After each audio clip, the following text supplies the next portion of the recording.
remercier Dieu pour le merveille qu'il a fait encore et encore dans ma vie et dans la vie de ma famille tout entière.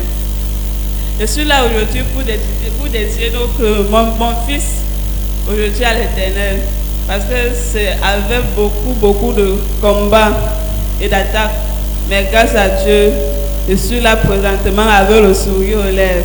Le diable va encore échouer cette fois-ci et Dieu est au contrôle. Je suis là encore pour encourager toutes ces personnes également. Nous tous ici, nous savons l'histoire dans laquelle je suis passée. Par la grâce de Dieu, avec l'aide de son serviteur, il m'a aidé. Il a aidé ma famille en ce moment et me voici avec ce merveilleux bébé dans mes mains. Je prie également que ce soit également votre partage et tous ceux qui espèrent, croyez à l'homme de Dieu, car lui aussi, Dieu passe à travers lui pour bénir son peuple. Applaudissez pour Jésus-Christ. Dis-nous, ça fait combien de temps que tu cherchais l'enfant et finalement, comment tu as rencontré l'apôtre Gérard et aujourd'hui tu as ce merveilleux bébé entre tes mains? Je me suis mariée, j'ai fait 1 an. Je n'ai pas conçu, j'avais un problème de kyste ovarien du côté droit. Maman, si présente, m'a invité mon mari et moi à venir aussi au tabernacle. Et le premier jour que je suis arrivée ici, l'apôtre F. Gérard m'a localisé, était assise ici. Il a dit, parce que moi je ne connaissais pas qu'il y avait un problème de kyste et autres qui m'empêchait de concevoir. Il m'a dit, il voit un problème au niveau de mon trompe droit et que cela, si je ne connais pas encore, c'est cela qui m'empêche de concevoir. En ce moment où c'était aussi nouvelle, il dit qu'il peut aussi peut-être mentir, il ne sait pas. Mais le mois qui suivait, j'étais en train de saigner. Je saigne avec de fortes douleurs et de saignements abondants et noirs. J'ai dit non, il faut que je parte faire l'échographie et je vois ce qui ne va pas. On a fait l'échographie. Le même côté où il avait dit que j'avais un problème, c'est le même côté où on a diagnostiqué le kyste ovarien du côté droit. Et je suis revenue ici là à l'église avec l'échographie et autres.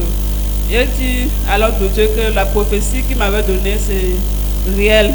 Il a prié pour moi, il m'a délivré de tout cela. Il a dit que dans 2 mois, je veux concevoir.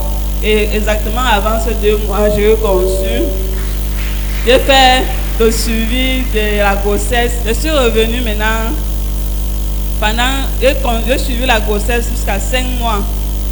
Je pars à l'hôpital pour mes examens prénatales et autres.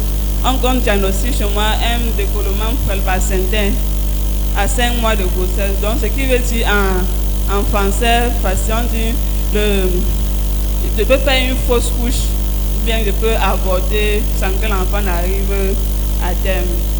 Je dis, Seigneur, c'est encore quel genre de choses comme ça. Et je suivais toujours l'homme de Dieu. Il y avait un culte ici où on devait aller dans la chambre du portier. Je suis allée dans la chambre du portier ce jour. J'ai rencontré Dieu. Dieu m'a béni encore. Je suis rentrée parce qu'on m'avait dit que je dois me reposer. Même marcher, je ne dois pas marcher. Même prendre les motos, je ne dois pas prendre la moto. Que je reste sur place. Et sans vous mentir, ça m'a vraiment... J'étais vraiment traumatisée. En ce moment, je devais composer le BTS. J'étais en 3e année. Je devais composer le BTS. Il fallait que je parte à l'école. Et dit que ça c'est même quoi. Je dis que je suis restée à la maison pendant 1 mois qu'on m'a donné des suivre et autres. J'ai dit à mon mari, le seul jour même qu'elle rencontrait dans la chambre du portier, Malétie, la femme de notre papa, elle m'a vu. Elle a dit que c'était comment. Elle a dit que ça ne va pas. Entre-temps, on m'a dit que je ne dois pas marcher, je ne dois rien faire. Elle a dit que non. Quand tu vas passer dans la chambre du portier, parle seulement ce que tu veux à Dieu. J'ai parlé, j'ai pris mon fruit. À la fin du mois, je n'ai pas encore fait l'échographie. On me dit que l'hématome a disparu. On ne voit aucun hématome. Et dit que ça fait comment? On dit que normalement, quand tu as ce problème-là, tu dois saigner pendant la grossesse. Tu dois saigner avant que ça doit se réparer, ça se répare. Moi, je n'ai eu aucun saignement, aucune goutte de sang n'a été sur mon sous-vêtement. Je pars à l'hôpital, on me dit que l'hématome a disparu, qu'il n'y a aucun hématome. Même celle qui fait l'échographie me demande que tu avais quel problème. Je dis que c'est toi qui m'avais dit qu'il y avait l'hématome rétroplacentaire. Maintenant tu me dis qu'il y avait quel problème. Il y a que quoi? Elle me dit qu'il n'y a rien sur moi. Can we clap for Jesus Christ? Moi aussi, il y a encore aussi. Elle dit qu'il n'y a rien sur moi. Elle dit oui. Il dit qu'il n'y a rien. Elle dit oui. Elle m'écrit maintenant. Elle m'envoie maintenant chez le médecin. J'arrive de présenter mon résultat au médecin. Il me dit que bon, c'est bon. Je dis c'est bon comment, docteur? Ça veut dire que l'enfant va bien et moi, je peux maintenant partir à l'école. Je peux maintenant faire ce que je veux. Je dis que oui, tu peux faire ce que tu veux. Maintenant, il n'y a aucun problème. L'enfant, il va bien. Je suis tombée sur mes genoux et dit Seigneur, merci. Donc, pour finir, je dois porter cet enfant comme tous les autres mères portent des enfants. J'ai dit oui, Seigneur, merci. Tout ce temps, je priais toujours, je priais. À la fin de ma grossesse également, l'enfant est né post-terme. Au moment qu'il devait accoucher, il devait accoucher le 19 mai.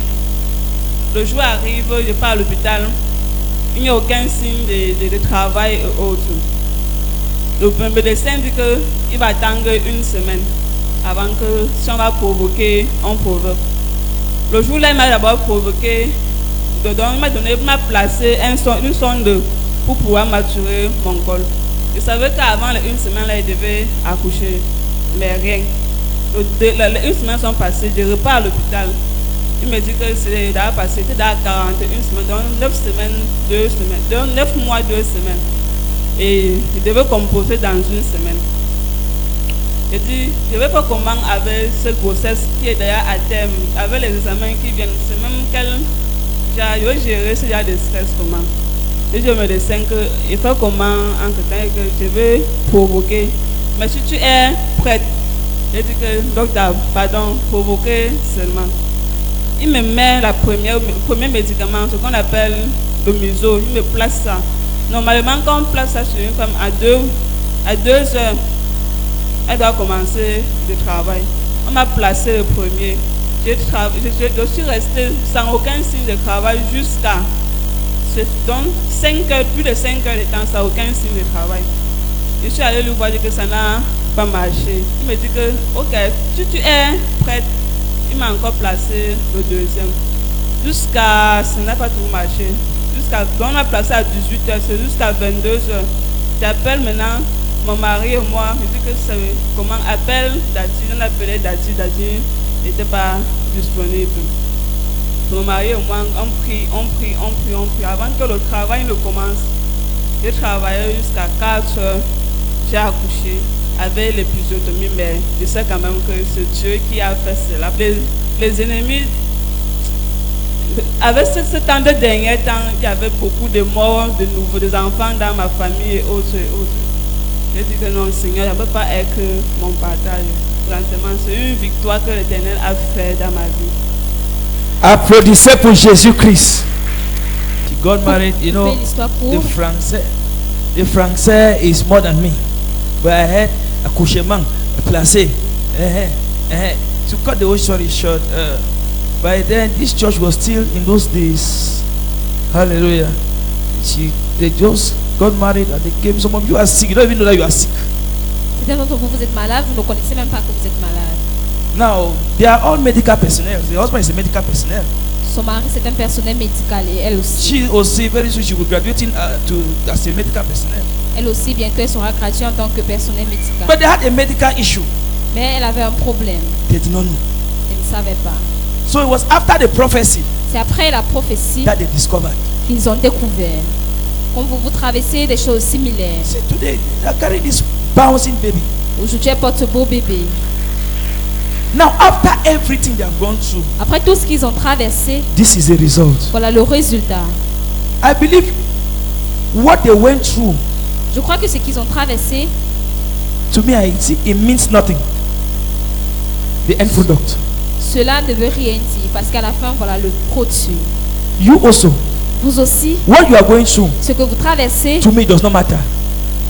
What n'importe matters pas. to me is the final blessing in your hands. Ce qui m'importe, c'est le produit final dans vos mains. She's carrying the baby now. Elle porte le bébé maintenant. The pains of the past are forgotten. Les douleurs du passé ont été oubliées. All what you went through, for school, forgotten. Tout ce qu'elle a You don't know traversé that- a été oublié. She had problem, one of her ovaries. She received prayers, and God restored her. And today she's carrying her baby. Finish. That will be your own portion in Jesus' name. Ça sera pour vous de portion au nom That de will be your own Jésus. portion in Jesus' name. Ça sera votre portion au nom de Jésus.